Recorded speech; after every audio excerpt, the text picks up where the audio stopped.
Heavy तो heavy. गुरुर्ब्रह्मा गुरुर्विष्णु गुरुर्देवो महेश्वरा गुरुर् साक्षात् परब्रह्म तस्मै श्री गुरुवे नमः। ध्यानमूलं गुरुर्मूर्ति पूजामूलं गुरुपदं मंत्रमूलं गुरुर्वाक्यं मोक्षमूलं गुरुकृपा। गुरुकृपा ही केवलं गुरुकृपा ही केवलं गुरुकृपा ही केवलं। श्री गुरुचरण कमलेभ्यो नमः। मम सर्वस्व समर्पयामि। आप लोग मेरे साथ बोलिए, बोलिए ओम परम तत्वाय नारायणाय गुरुभ्यो नमः। ओम ह्रीं मम प्राण देह रोम प्रतिरोम चैतन्य जागृह ह्रीं ओम नमः। ओम भूर्भुवस्सुवः तत्सवितुर्वरेण्यं भर्गो देवस्य धीमहि धियो यो नः प्रचोदयात्। आज का दिन को एक ही शब्द में परिभाषित करूंगा, शुभ दिन, शुभ दिवस। सारे ढंग से हो जाते ना। शुभम कल्याण मस्तु। आपके जीवन में शुभ क्षणों की, शुभ घड़ियों की, शुभ मनुष्यों की, शुभ संतानों की, शुभ धन की, शुभ नौकरी की, शुभ व्यापार की, शुभ संबंधों की आवक। आपके राष्ट्र में शुभता है, आपके देश में शुभता है, आपके परिवार में शुभता है, आपके जीवन में शुभता है, और ये 4 दिन शुभ है। और यकीन मानिए, शाम होते होते तक आपको शुभ न्यूज मिल ही जाएगी। ले देखिए, शुभ न्यूज हो ही जाएगी। अच्छा, नरेंद्र दामोदर दास मोदी इस देश का प्राइम मिनिस्टर फिर बनेगा। ये मेरे शब्द है, आज कहे गए शब्द है, याद रखना। हो जाएगा, क्योंकि शुभता जो होनी पड़ेगी। ले देके, मैंने उसे किसी ने पहले पूछा भी था, तो मैंने तो ले देके खींचतानी कर दे, हो जाएगा। तो ले देके खींचतानी कर देता जो। तो ये वैसे मैं ये बात करता नहीं हूँ, पर करनी पड़ती है। करता नहीं हूँ, फिर भी करनी पड़ती है, क्योंकि मैं बहुत ज्यादा इन चीजों में इंटरेस्ट नहीं देता, पर लेना पड़ता है। आप लोगों के लिए लेना पड़ता है, आने वाली चीजों के लिए लेना पड़ता है, आने वाले समय के लिए लेना पड़ता है। तो एक साइड पकड़नी पड़ती है। तो एक साइड पकड़ ली है, तो जो पकड़ ली है सो पकड़ ली है, तो वो काम हो जाएगा। आप लोगों को मेरा ढेर सारा आशीर्वाद है। आप भोपाल से शुभ समाचार लेके ही जाएंगे, तो विचार करेंगे। और मैंने कहा ना कि मैंने इसे शुभ दिवस कहा है अपने दिल से।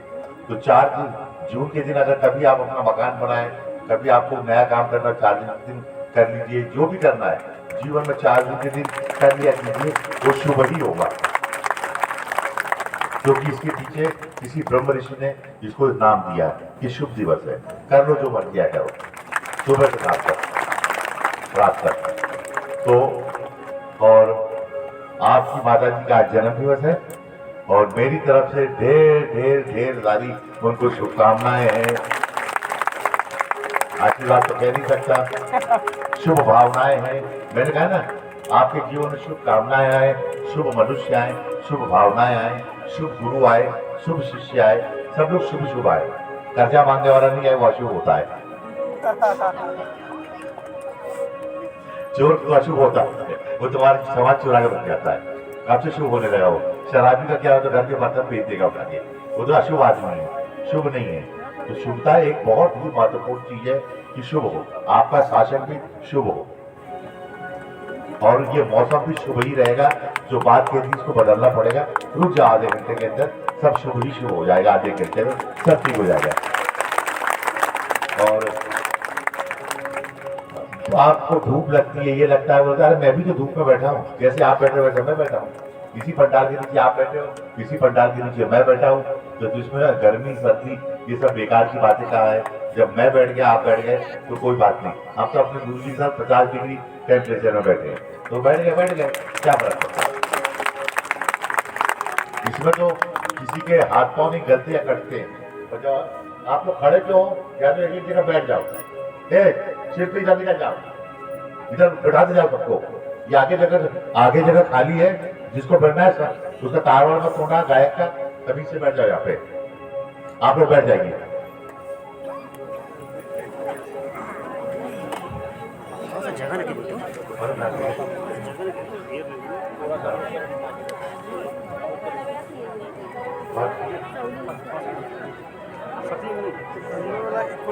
मैंने आपको एक मंत्र दिया है, ओम परम तत्वाय नारायणाय गुरुभ्यो नमः। तो ये जो मंत्र है ओम परम तत्वाय नारायणाय गुरुभ्यो नमः, ये कल्पवृक्ष है, क्योंकि इसको बहुत सारे लोग जपते हैं। इसको कई 100 सालों से लोग जप रहे हैं। इसको हर कोई आपको जपता हुआ मिल जाएगा, आसानी से मुंह से निकलता हुआ मिल जाएगा। तो आप इसके महत्व को क्या गर्मी खोजते रहते हो, बैठो, अच्छी नहीं लगती तो गर्मी लगती है, पसीना अपने आप हो जाएगा। तो सारी सिस्टम आपस में है, कोई दिक्कत की बात नहीं है। तो ये कल्पवृक्ष मंत्र है, और इस मंत्र के साथ ये है कि एक हाथ दे एक हाथ ले, दो और लो। ये इतना अच्छा मंत्र है कि दो और लो। एक पेड़ के अंदर पानी डालो, एक गिलास पानी डालो और फल तोड़ लो। ये ठीक उसी प्रकार से काम करता है, उसी प्रकार से क्रियाशील होता है। ये समझने भर की बात है। दूसरी बात मैं आपको कहूंगा, शुद्ध अतिशुद्ध और प्रथम बात, आप किसी भी ग्रंथ को उठा के पढ़ लीजिए, उसमें एक ही बात शुरुआत उसकी ऐसी होती है, शिव ने कहा और पार्वती के कर्णों में ग्रहण किया। शिव कहते हैं शिव के मुख से निकला और पार्वती के कर्णों में गया। शिव के मुख से निकला और पार्वती के कान में गया, पार्वती के कर्णों में गया, तो सीधे जाता है। और इसे कहते हैं आगम। बीच में कोई इंटरफेरेंस नहीं है, कोई बुक नहीं है बीच में कोई कथा सुनाने वाली बात नहीं है, बीच में कहीं लिखा हुआ नहीं है, बीच में कहीं मंच नहीं है, कुछ नहीं है। सिर्फ शिव के मुंह से निकला और पार्वती के कर्णों में गया। आप इस बात को समझिए, मैं जो कह रहा हूं उस बात को समझिए। सिर्फ शिव के मुंह से निकला और पार्वती के कर्णों में गया, सीधा जाता है। सिर्फ गुरु के मुंह से निकला और शिष्य के कान में गया। वही सत्य है, वही ब्रह्म है, वही क्या अध्यात्म है। जो सीधे गुरु के मुख से निकले और शिष्य के कानों में चला जाए। बाकी किसी किताब में क्या लिखा है, किसी ग्रंथ में क्या लिखा है, वो ठीक है, वो एक अलग विषय है, उसका बहुत ज्यादा इंपॉर्टेंस नहीं है। इंपॉर्टेंस यही है कि गुरु के मुख से निकले और शिष्य के कान में सीधा चला जाए। उसे कहते हैं फर्स्ट हैंड, प्रथम रूप में ग्रहण करना।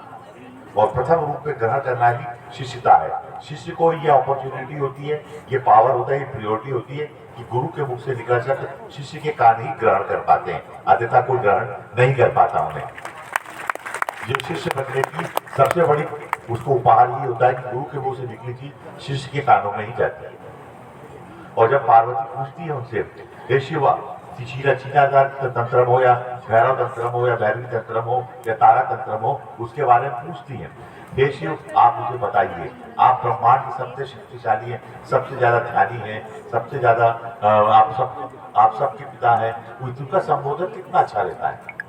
आप बड़े कितने मधुरता के साथ संबोधन करती हैं, उनका संबोधन सुनिए। आप कोई भी आप ग्रंथ खोल के देखिए तो सबसे पहले देखिए कि किस भाव में, कितनी गहराई के साथ वो संबोधन करती है शिव को।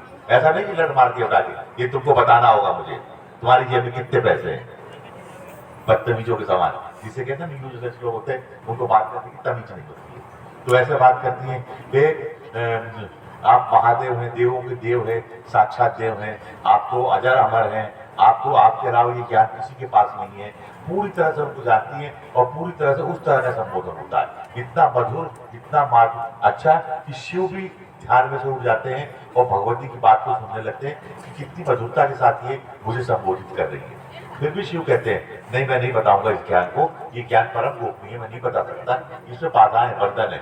बस पार्वती मानती नहीं है। फिर वो मधुरता से कहती है प्रभु प्रभु करके संबोधन करती हैं, उनके पति हैं, हे प्रभु आपको मुझे बताना पड़ेगा, मैं आपकी पत्नी हूँ। बहुत प्रेम से, जितना उच्च कोटि का संबोधन होता है कि बिठा के पूछना, उसमें हर चीज होती है, पर शिव फिर भी नहीं बताते हैं। तो फिर आखिर में कहती है अगर प्रभु आपने नहीं बताया तो मैं जान दे दूंगी, मैं मृत्यु को प्राप्त हो जाऊंगी, आपको इसके रहस्य को मुझे मेरे सामने खोलना पड़ेगा, मुझे बताना पड़ेगा। तो विवश होकर शिव सभी चीजों को, सभी शब्दों को, सभी चीजों को एक तरफ रख के पार्वती को सुनाते हैं कि ये तारा का मंत्र है, ये तारा देवी है, ये छिन्नमस्ता है, ये महाकाली है, ये गौरी है, ये त्रिपुर सुंदरी है, ये गुहिकाली है, ये कामकलाकाली है। तो क्योंकि ये सारी चीजें सिर्फ शिव के मुख से निकली है और पार्वती के कान आखिरी तक देख लेते हैं कि अगर इसके कर्ण में मैंने ये बात नहीं डाली, इसको नहीं बताया, तो वास्तव में मर जाएगी, जो वास्तव में टूट जाएगी, जो वास्तव में प्राणों का त्याग कर देगी।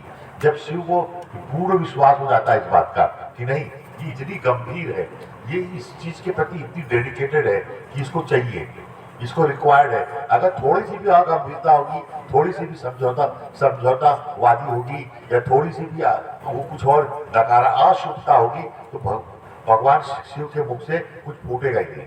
और जब भगवान शिव के मुख से आगम फूटेगा ही नहीं, तो आपको कुछ समझ में भी नहीं आएगा। ना आपके पास मंत्र होंगे, ना आपके पास यंत्र होगा, न तंत्र होगा, न साधना विधि होगी, न पूजा विधि होगी, न देवी देवता होंगे, न उनके रहस्य होंगे। वो इसलिए खोलते हैं भगवान, क्योंकि वो पार्वती को पूरी तरह टेस्ट करते हैं। बोलते तुम मुझे जान से भी प्यारी हो, प्रेम से भी प्यारी हो, ऐसा नहीं गाली देते पार्वती को उठा के, आप कुछ और मांग लीजिए, आप तो साक्षात समस्त माताओं की माता है, आप कुछ और मांग लीजिए मुझसे, इसमें मेरे को बंधन है, आप ये मेरे मुख से मत बुलवाइए। कहते हैं, समझाते हैं प्रेम से, और बहुत प्रेम से समझाते, डांटते तो कभी है नहीं पार्वती को, या पार्वती से कभी गलत बात तो करते ही नहीं है, पर धीरे धीरे कहते रहते। फिर आखिर में जब दोनों के बीच बात चलती है, दोनों युगल के बीच में, तो अंत में फिर आखिरकार उनका मान रख के जब देख लेते हैं कि ये अति में ये इसको ये चीज चाहिए, तो भगवान उसको शिव जी पार्वती को प्रदान करते हैं। वो पूरी की पूरी विद्या, संपूर्ण विद्या उनके कर्णों को प्रदान कर देते हैं। ताली बजाओ। मैंने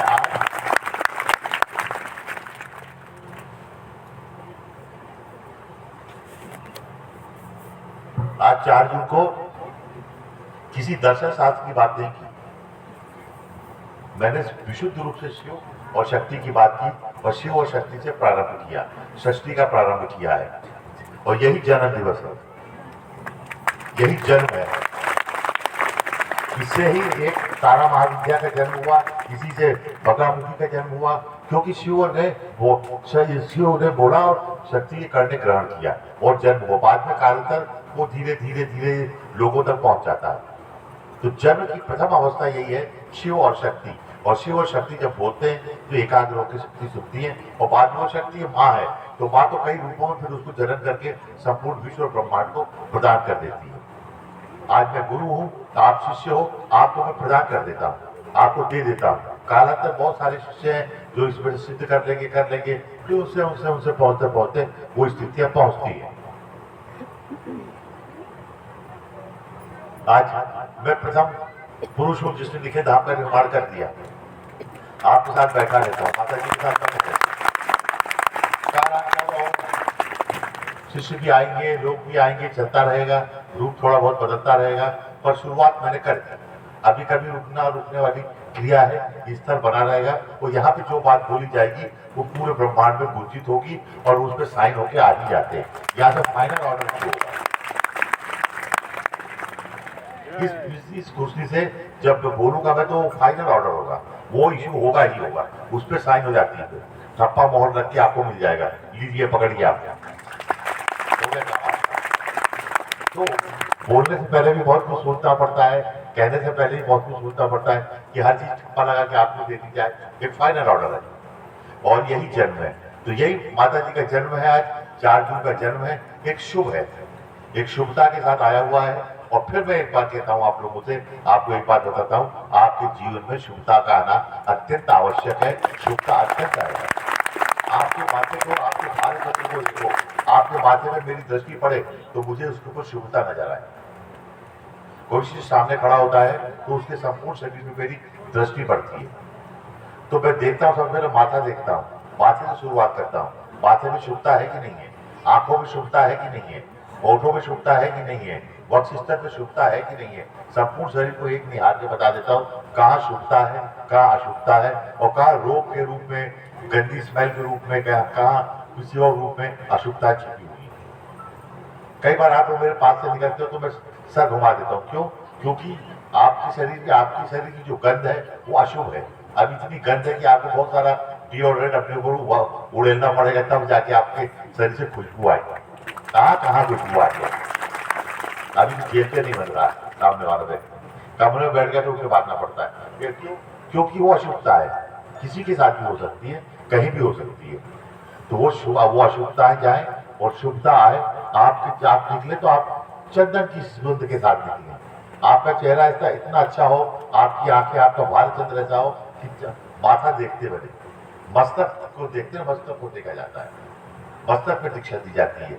तो माथा देख लेता हूँ एक बार आपको शुरुआत में जब आपकी माता जी मिली थी, मैंने सबसे पहले माथा ही देखा था। हाँ, बहुत खूबसूरत माता है, योगिनियों का माता है, समझ गया था एक बार।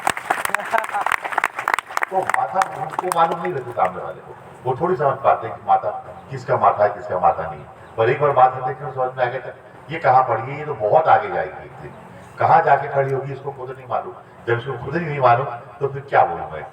पर आज वो जहाँ खड़ी है वो खड़ी है, उनके गुरु ने उनको खड़ा किया है वहां पे। हाँ, पर मुझे मालूम थी ये बात, जब प्रथम मिली है तो जन थी, पर उनको सुंदर थी, सब कुछ थी, पर उनके माथे में कुछ बात थी। तो माथा में देखते सोचा था ये ऐसे कैसा हो गया, हाउ इट इज पॉसिबल, ये तो मुझसे बात कर रही है, मेरे तो इससे बात करने की योग्य भी नहीं हूँ। क्योंकि ये तो ऐसे लोगों के पास पहुंचना भी बहुत मुश्किल होता है, बहुत दिक्कत होती है ऐसे लोगों के पास पहुंचने में। क्योंकि वो बड़े घरों में होते हैं, बहुत पैसा रुपया भी उनके आसपास घूमता होता है, उनके पास बहुत सारी राज परिवार में होते हैं, बड़े बिजनेसमैन होते हैं, या बहुत बड़ी पोस्ट पे होते हैं, उन तक पहुंचना मुश्किल होता है। उन तक पहुंचने में कि ये कैसे है, पर बाद में वही सब चीजें हुई और उसके बाद वहां तक पहुंचना मुश्किल, और पर आज भी मुश्किल है। तो वो शुभता मैं देख देता हूं, और वही शुभता आप शिष्यों में भी देखना चाहता हूं। आप शिष्यों के अंदर भी वो शुभता होनी चाहिए कि आप तक लोगों का पहुंचना मुश्किल हो, आप तक लोगों की दृष्टि पहुंचना मुश्किल हो, आपको स्पर्श करना लोगों के लिए मुश्किल हो। क्यों? ये जरूरी है। अगर आप ब्रह्म ऋषि के कोठी जाओगे तो ब्रह्म ऋषि की चाय की दुकान में बैठे थोड़ी मिलेंगे कि होटल के अंदर बैठे होंगे, ब्रह्म ऋषि चाय की दुकान के अंदर बैठे होंगे, आप ही जाके उनके साथ बैठ के चाय पी लोगे और बात कर लोगे, असंभव। उनसे फोन पे बात करना भी मुश्किल होगा। जो 100 करोड़ के लोग होते हैं, 100-150 करोड़ के लोग होते हैं, वैसे सुनो मेरी बात, 150-200 करोड़ के लोग होते हैं, सामने बैठ के जमा कर रही है मोगरी, बिल्कुल चेतनता सुनो। 100 करोड़ 200 करोड़ के जो लोग होते हैं वो 100 करोड़ के लोग से बात करते हैं। वो आपसे आप अगर उनसे मित्रता करना चाहोगे, दोस्ती करना चाहोगे, चाहे आपके परिवार के सदस्य क्यों ना हो, वो थोड़े दिन आपसे बात करेंगे, आपसे कट लेते हैं और वो बात करेंगे। 200 करोड़ के लोगों का एक अलग ग्रुप होगा, उसमें सब 200 करोड़ के होंगे, उससे ऊपर के होंगे। वो आपस में बातचीत करते हैं, आपस में मिलते जुलते हैं, आपस में संबंध रखते हैं, आपस में पार्टी करते हैं, आपस में एक दूसरे को रिंग करते हैं, आपस में बातचीत करते हैं। 100 करोड़ का आदमी कभी 50 लाख के आदमी से बात नहीं करता। आपको सिखा रहा हूं मैं, 100 करोड़ का आदमी कभी नहीं करेगा। आप कितनी कोशिश कर दो, एक दिन आप थक जाओगे। वो आपको देख के आपको गंदा नहीं बोलेगा, कुछ नहीं बोलेगा, पर वो अंदर से डेडिकेटेड नहीं, मैं आपसे बात नहीं करूंगा। वो अपने बराबर की, अपने ही स्तर के लोगों से ही बात करेगा। 100 करोड़ का आदमी 50 लाख के घर में शादी नहीं करेगा, या उसको घर में बुलाएगा नहीं। ये होता है, ये दुनिया की कठिन रियलिटी है। ऐसे ही है, अगर कोई आपका आईएएस बन जाए, आईपीएस बन जाए, तो आईएएस आम आदमी से बात नहीं करते, बहुत टशन होती है, बहुत स्वैग होता है। आप उसमें क्या कहते हैं, आईपीएस बन जाएगा तो आपको बात नहीं करेगा, और आपको देख के अलग, आप भले वो आपका सगा रिश्तेदार क्यों ना हो, आपको देख के अलग से निकल जाएगा। क्यों? वो अपने अपना एक ग्रुप बना लेगा, अपना एक क्लब बना लेगा, वहां पे सारे आईएएस इकट्ठा होकर खेलेंगे या जो भी करेंगे, जहां जाएंगे तो आईपीएस डॉक्टर लोग अपना एक बना लेंगे, अलग से होगा। डॉक्टर जाते पिकनिक पे, सब डॉक्टर ही डॉक्टर जाते हैं, उसमें नर्स को लेके नहीं जाते लोग। आप इस बात को समझ लीजिए, कंपाउंडर को लेके नहीं जाते अपने साथ लोग। ताली बजा दो इस बात को। कभी डॉक्टरों को क्या आपने देखा कोई कंपाउंडर गया है? कभी नहीं ले जाएंगे उसको। वो खैर डॉक्टर ही डॉक्टर जाते हैं, वहां पर अपने लोग की बात करते, शराब पीते, नाचते गाते, मौज मजे करते, वो अपने लोगों को लेके, क्योंकि वो डॉक्टर बनने पड़े। ऐसे इंजीनियर्स का तो ये है, दिस इज रियलिटी। ये किसी व्यक्ति विशेष के लिए कही गई बात नहीं है, पर ये रियलिटी है, ये सत्य है। देवता होते, देवता देवता के साथ ही बात करेगा। देवता का भी किसी असुर के घर जाके भोजन नहीं कर लेगा।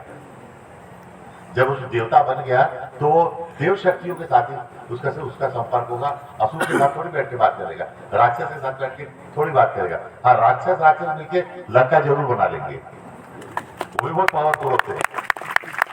वो लंका बना लेते हैं, अपनी लंका बना लेंगे, अपना सिंहासन बना लेंगे, अपना सब कुछ बना लेंगे, अपना ही सब कुछ बना के रख लेते हैं। वेरी डिफिकल्ट ये बातें हैं। तो ये बात आपको इसलिए सिखाई क्योंकि आप साधक, जब आप सब, ये मैंने इसलिए बोला कि I am living a divine life. इस संसार में बहुत तरह की लाइफ है, और पर जो सबसे कल्चरल और सबसे बेस्ट लाइफ है वो है डिवाइन लाइफ, एक आध्यात्मिक दैवी जीवन जीना।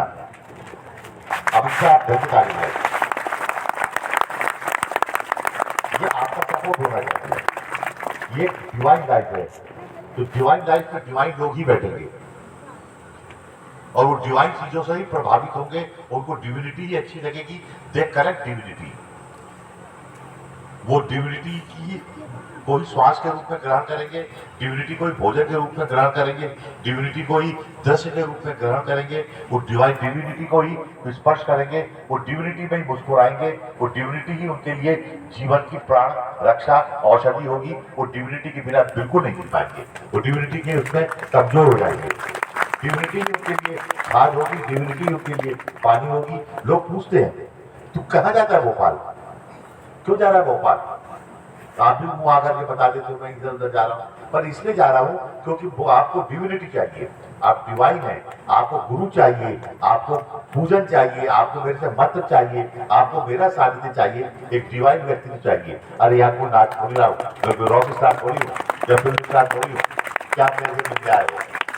फिर भी आप आए हो और निखे धाम में आप बैठे हो और इतनी धूप में बैठे हो मेरे पास, मैं आपके साथ बैठा हूँ क्योंकि मुझे भी डिविनिटी चाहिए, इसलिए आप मुझे चाहिए, मुझे भी आप चाहिए। क्यों? क्योंकि मुझे डिवाइन लोग चाहिए। अगर यहाँ पे खूब सारा फैशन करके दुनिया भर के मॉडल्स बैठ जाए, सच बता रहा हूँ चप्पल पहन के उठ के चला जाऊंगा। अब कोई बहुत सारे पढ़े लिखे लोग बैठ के बेमतलब की बातें सीटें यहाँ बैठ के तो मैं उठ के चला जाऊंगा। यहाँ पे बहुत सारे लोग तलवार लेके बैठ जाए, आके फौज के बिल्कुल बंदूक तो गोला लेके, तो तुरंत उठ के चला जाऊंगा यहाँ से। तू जाते रहे से मेरा क्या लेना देना, क्योंकि मुझे डिविनिटी चाहिए। डिविनिटी ही मेरा जीवन है, डिवाइनिटी मेरा जीवन है। इसीलिए मेरी और शारदा जी की आज कितने साल हो गए, बहुत घुटी, बहुत पड़ती और बहुत आराम से जिंदगी कट गई, क्योंकि दोनों को डिविनिटी की जरूरत है और थी और रहेगी। इसीलिए सतगुरु स्वामी मुक्तेश्वर महाराज को खोजा गया, उनका इन्वेंशन किया गया, उनका आविष्कार किया गया और क्रिएट किया गया। तो डिविनिटी का लास्ट पॉइंट है क्रिएशन करना।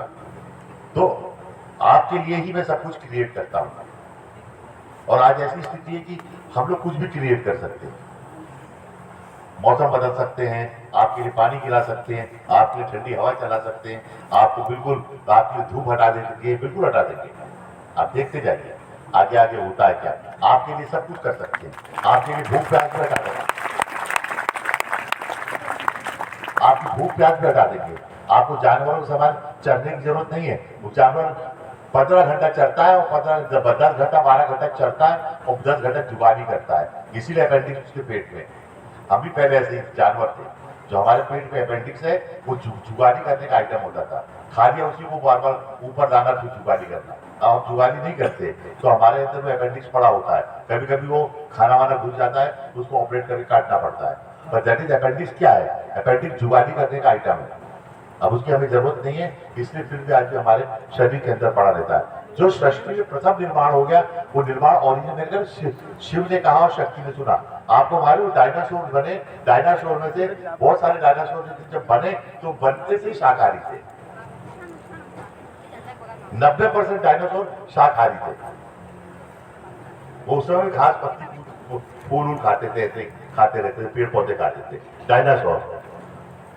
ये वैज्ञानिक तथ्य है, मैं नहीं कह रहा हूं। 10% उसमें से मांसाहारी थे, वो मांस खाते थे, वो डायनासोर को मार के खा जाते थे।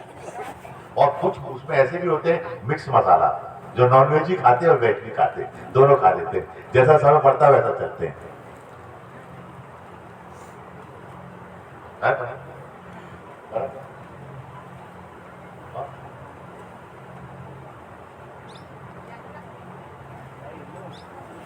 तो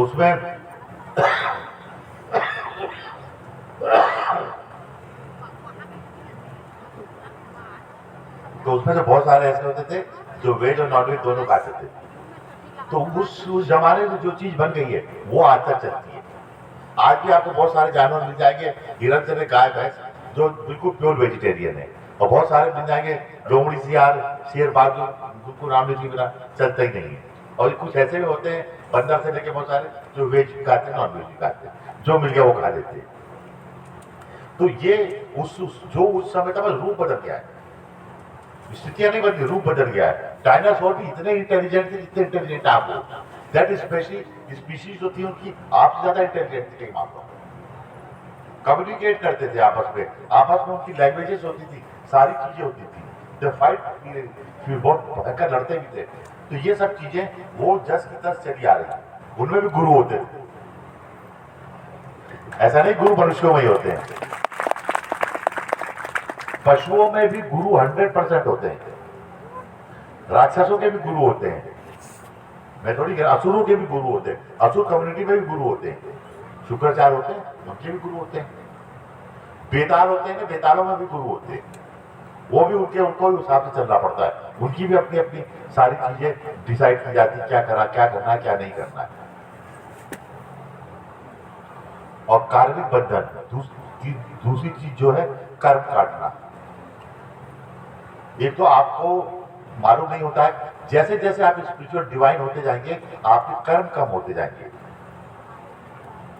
बहुत सारे कर्म ऐसे होते हैं जो कि क्रिमिनलिटी के अंतर्गत आते हैं, कुकर्मों के अंतर्गत आते हैं, अशुभ कर्मों के अंतर्गत आते हैं। जैसे ही दीक्षा होती है, जैसे ही दीक्षा दी जाती है, तो आप लोग दीक्षा लेते हो, ये मुद्रा है दीक्षा लेने की। कभी भी आप माता जी से मुझसे दीक्षा लो, ऐसी मुद्रा में लिया करो। दोनों, कोई ऐसे करके लेता है, कोई ऐसे हाथ मान के दीक्षा लेता है, ये मूर्ख हो तुम लोग। दीक्षा हमेशा ऐसे ली जाती है, ग्रहण करने के लिए कि हम आपसे दीक्षा प्राप्त कर रहे हैं, ये मुद्रा से ऊपर क्या मुझे दीक्षा प्रदान कीजिए। तो ये भी आपको इसका भी भान नहीं होता है, इसका भी ज्ञान नहीं होता है कि दीक्षा कैसे ली जाती है।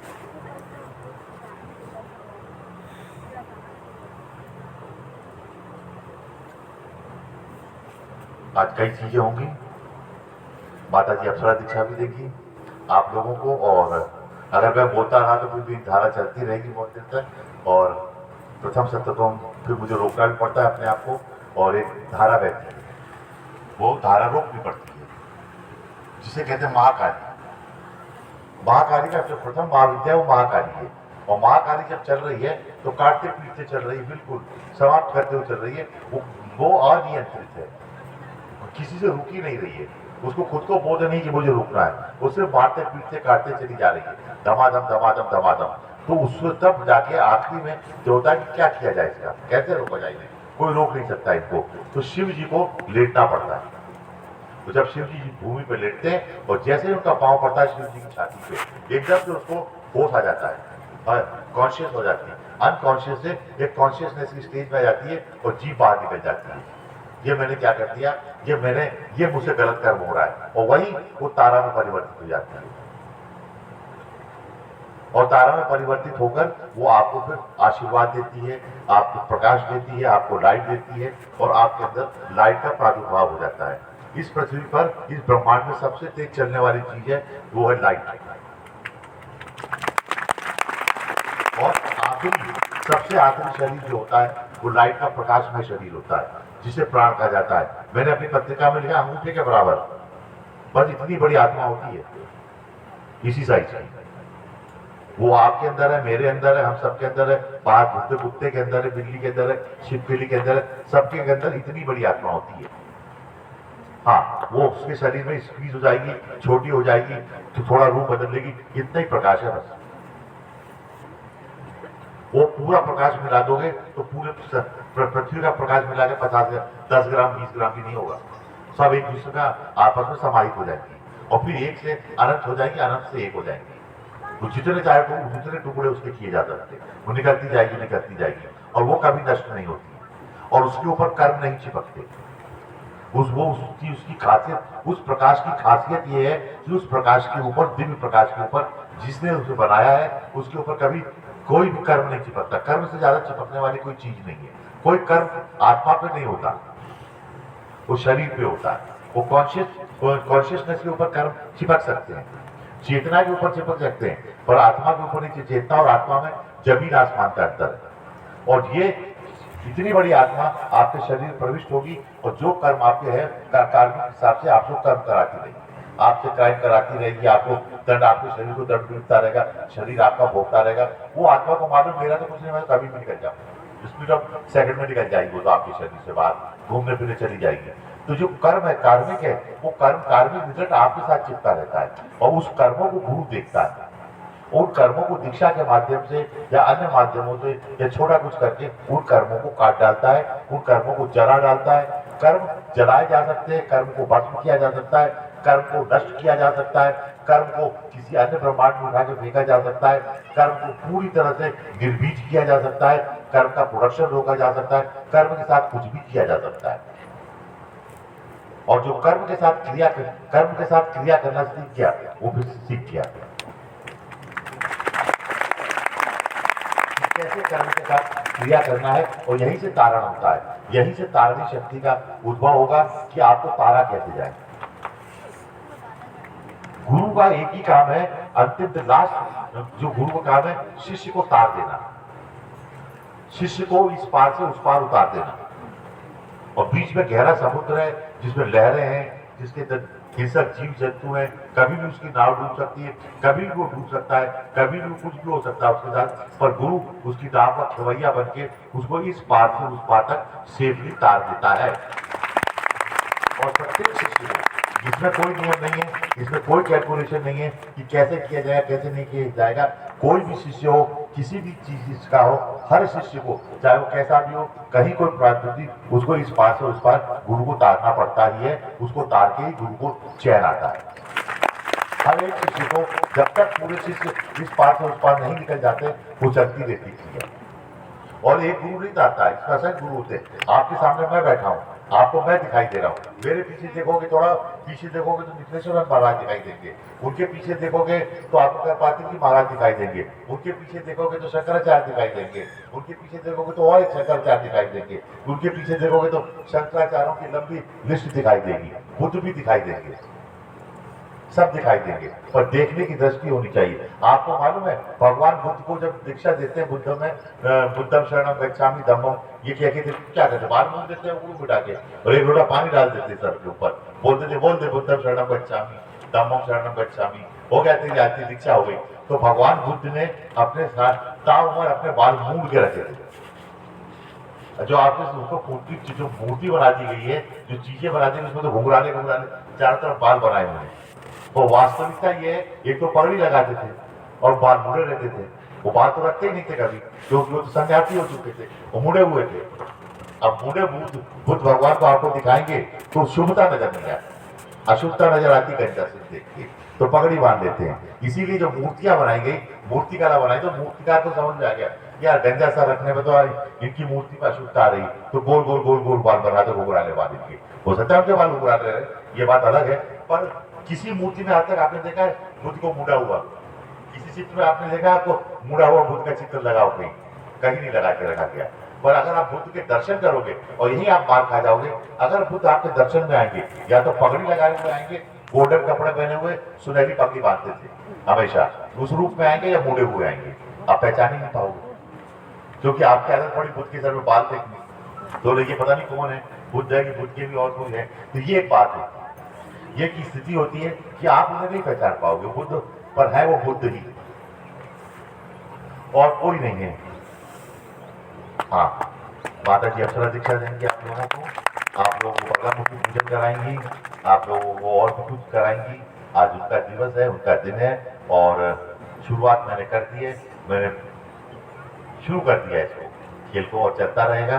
और जो बाद में डीजे भी बच जाएगा, आखिरी में आप लोग नृत्य भी कर देना, नाच भी देना, और अच्छा खाना खाइए, केक काटिए, और इसको आनंद के साथ मनाइए। यही एक ऐसा शिविर है जो लेट शुरू होता है।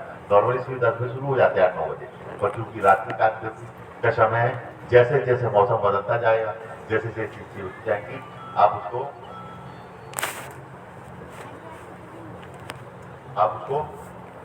सुन पाएंगे, देख पाएंगे। आपको ढेर सारा आशीर्वाद है, आप अच्छे से शिविर को बनाइए, माता जी के साथ हंसते खेलते लाते हुए। और बस यही कहना चाहूंगा 4 जून को आपके जीवन में ढेर सारी शुभता का आगमन हो और सदा बना रहे।